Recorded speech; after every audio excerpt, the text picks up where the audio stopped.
18వ రోజు మీల రేప గురుబోధ అంటూ మనకి తెలియచేస్తున్నారండి. తెలుసుకుందాము. నాకు చాలా సంతోషం అనిపిస్తున్నది మాస్టర్స్.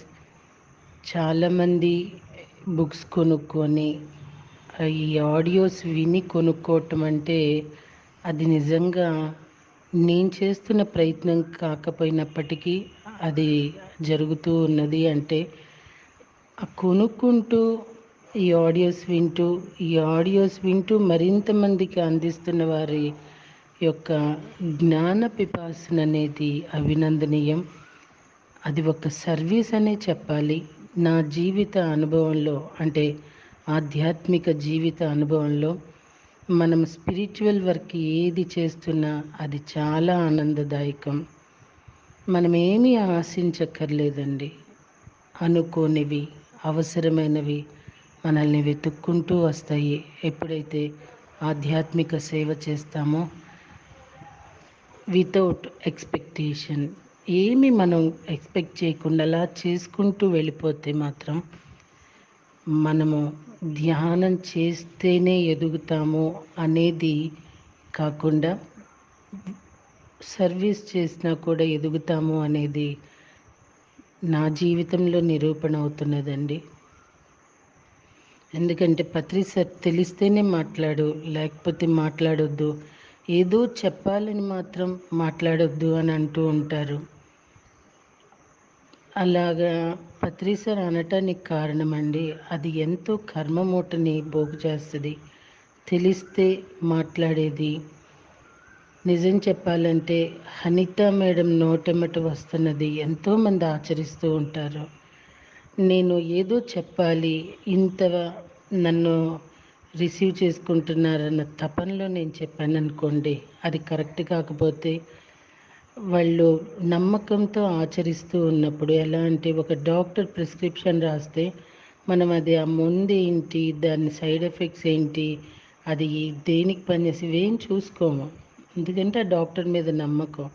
ఆ మెడిసిన్ వాడతాము, క్యూర్ అవ్వకపోవటం కూడా మన నమ్మకం మీదే ఉంటుంది. సో అందుకే మాస్టర్స్ మాట చాలా జాగ్రత్తగా మాట్లాడాలి అనేది నేను తెలుసుకున్నాను.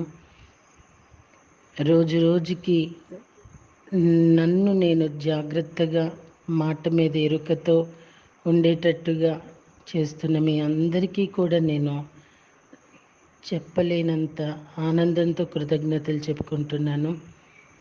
నాకు ఈ ఆడియోస్ వింటూ వాటిని విశ్లేషిస్తూ చెప్పే వాళ్ళకు కూడా నేను ప్రత్యేకమైన అభినందనలు తెలియజేస్తున్నాను. ఒక పుస్తకం చదివి అవతల పారేయటం పెద్ద విశేషమేం కాదండి. ఒక పుస్తకం చదువుతూ, అనుభూతి చెందుతూ, ఆనందిస్తూ, ఆ పుస్తకపు యొక్క ఎనర్జీ ఉంటుంది. ప్రతి పుస్తకంకి ఒక శక్తి క్షేత్రం ఉంటుంది. ఆ శక్తిని మనం తీసుకోవటం అనేది స్వాధ్యాయము. అధ్యాయము అంటే నాకు అర్థమైనంతలో స్వాధ్యాయంలో కూడా మనము ఆర్జిస్తూ ఉంటాము శక్తిని. ఇక్కడ ఉన్న ప్రతి విషయము ఒక శక్తివంతమైనది. ఆ మాస్టర్ యొక్క శక్తి, అక్కడ పదజాలము, అక్కడ విషయము, ఇవన్నీ కూడా ఒక ఫ్రీక్వెన్సీ కలిగి ఉంటాయి. దానికి నేను మనదిది 101వ పుస్తకం అండి. ఈ 101 పుస్తకాల్లో నాకు నచ్చని పుస్తకాలు 5. అవి బిగించేశాను కాబట్టి క్లోజ్ చేశాను.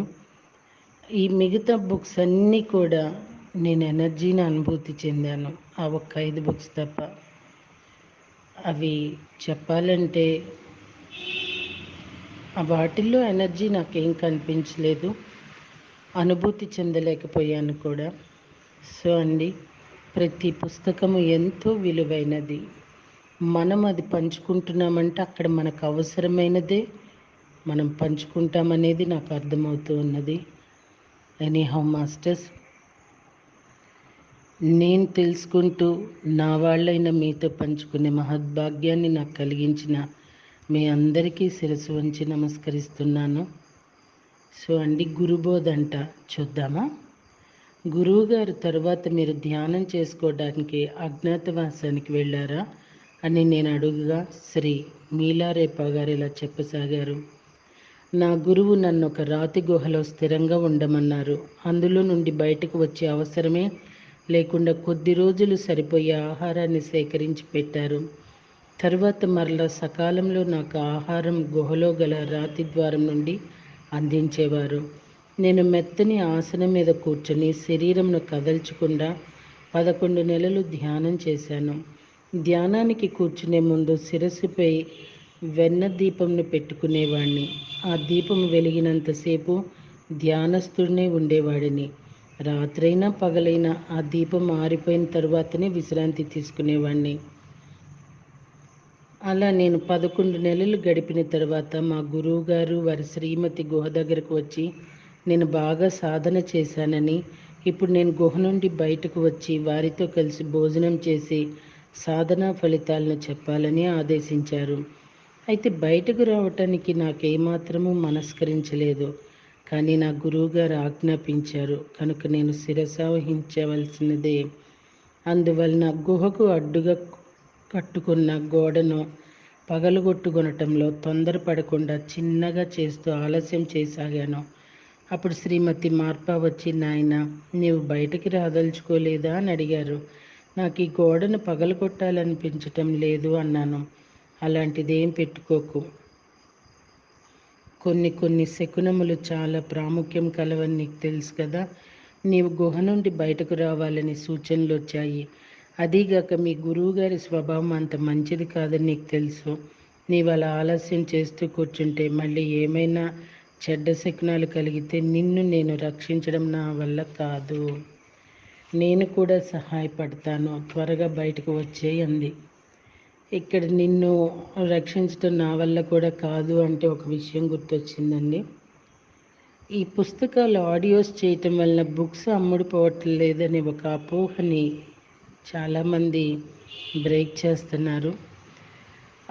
నేను ఫస్ట్లో ఆడియోస్ చేస్తున్నప్పుడు మీరు పర్మిషన్ తీసుకోకుండా ఆడియోస్ చేస్తున్నారు, మిమ్మల్ని నేను రక్షించలేను అన్న ఒక గ్రేట్ పిరమిడ్ మాస్టర్ మాట గుర్తొచ్చింది. ఎవరిని ఎవరు రక్షించగలరండి? ఎవరి వర్క్ వాళ్ళదన్నారు పత్రిజీ. ఒక పక్కన ఆయన దగ్గర బుక్స్ ఉంటే ఇచ్చేసేవాళ్ళటండి పత్రి సార్. మరి అలాంటి పత్రి సార్తో ఉన్న వాళ్ళు కూడా మీరు ఆడియోస్ చేయటం వల్ల బుక్స్ అమ్ముడుపోవట్లేదు అంటాం ఎంత హాస్యాస్పదం. పుస్తకాలు అమ్ముకునే నైపుణ్యం లేనప్పుడు అందులోకి దిగి బాధపడటం ఎందుకండి? ఈరోజు ఎంతమంది రెస్పాండ్ అయ్యారు, ఎంతమంది బుక్స్ కొనుక్కుంటున్నామన్నారు. నిజంగా మాస్టర్స్ ప్రతి విషయము మనకి ఎరుకనే తీసుకొస్తుంది కదండి. ఆ మాస్టర్ అలా అనబట్టే ఎంత రెస్పాండ్ అవుతున్నారు, ఎంత రెస్పాన్స్ ఉందనేది కూడా నాకు తెలియవచ్చింది. మంచిలో చెడు ఉంటుంది, చెడులో మంచి ఉంటుంది. ఆ వెతుక్కోగలగటమే మనిషి మస్తిష్కం యొక్క మేధస్సు అనిపిస్తూ ఉంటుందండి. I'm right masters? ఇద్దరము కలిసి గోడను తొలగించాక అప్పుడు చాలా రోజుల తర్వాత పగటి వెలుగును చూచాను. బయట లోకంలో అడుగు పెట్టాను. దామేమా, నీ వెళ్ళి చక్కని భోజనం తయారు చెయ్యి. తండ్రి కొడుకులమైన మేమిద్దరం ఈ లోపల సాధన విషయాలు మాట్లాడుకుంటామన్నారు మార్పా గారు. భోజనం సమయంలో గురువు గారు గుహలో ఉన్న సమయంలో నేనే అనుభవాలను పొందానో, ఏ పరిజ్ఞానాన్ని పొందానో చెప్పమన్నారు. అలా ఆయన కోరగా సహజంగా నాలో గల కవితా ధోరణిలో ఆసువుగా నా గురువును గురుపత్నిని కీర్తిస్తూ నా అభివృద్ధికి ఎంతో తోడ్పడిన ఆయన పట్ల ఆరాధనతో గానం చేశాను. తరువాత ధ్యాన సమయంలో నేను గ్రహించిన సత్యాన్ని ఇలా చెప్పాను. పరమ శ్రేష్ఠుడైన గురువర్య, మీరు సిద్ధస్వరూపులు, మీరే వజ్రదారులు. ఏ విధంగా చూసినా మీకు చిరకాలం నేను రుణపడి ఉన్నాను. మీరు నాకు ఇచ్చిన దానికి ప్రతిఫలంగా సత్యాన్ని గ్రహించాను. మీరు నా యందు దయతో నేను చెప్పే మాటలను ఓపికతో గ్రహించి విషయాలను వినండి. నేను 12 విధానాల క్రమాన్ని అర్థం చేసుకున్నాను. అందువలన ఈ ప్రపంచంలో ప్రతిదీ మరొక దాని మీద కార్యకారణ సంబంధంగా ఆధారపడి ఉంటుందని గుర్తించాను. దానిని అనుసరించే ఇప్పటి నా దేహము, నా జీవితము అజ్ఞానం మీద ఆధారపడి ఉన్నాయి.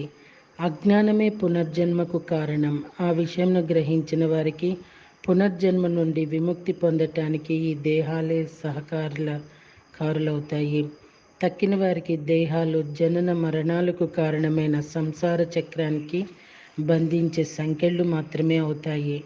కనుక మనం పురోగతి చెందుతామో లేక ఊర్ధ్వగతి చెందుతామో అన్న దాన్ని బట్టి మన జీవితం ఈ రెండు తెగలకు మధ్య ద్వారం వలె ఉంటుంది. తనే గతి పొందుతాడో అన్నది మురికివారి నిర్ణయించుకోవాలి. కనుక మానవుడిగా జన్మించిన అవకాశాన్ని వ్యర్థం చేయకూడదు. సాధనలో తన లక్ష్యం ఏంటో, తాను ఎటుపోతున్నాడో స్పష్టంగా తెలుసుకోవాలి. నిజం చెప్పాలంటే ఇది 100% కరెక్ట్ అండి. మన లక్ష్యం ఏంటో, మనం ఎటు వెళ్తున్నామో అసలు ఒక స్పష్టతని మనం తెలుసుకోగలగటమే ఆధ్యాత్మిక మాస్టర్స్.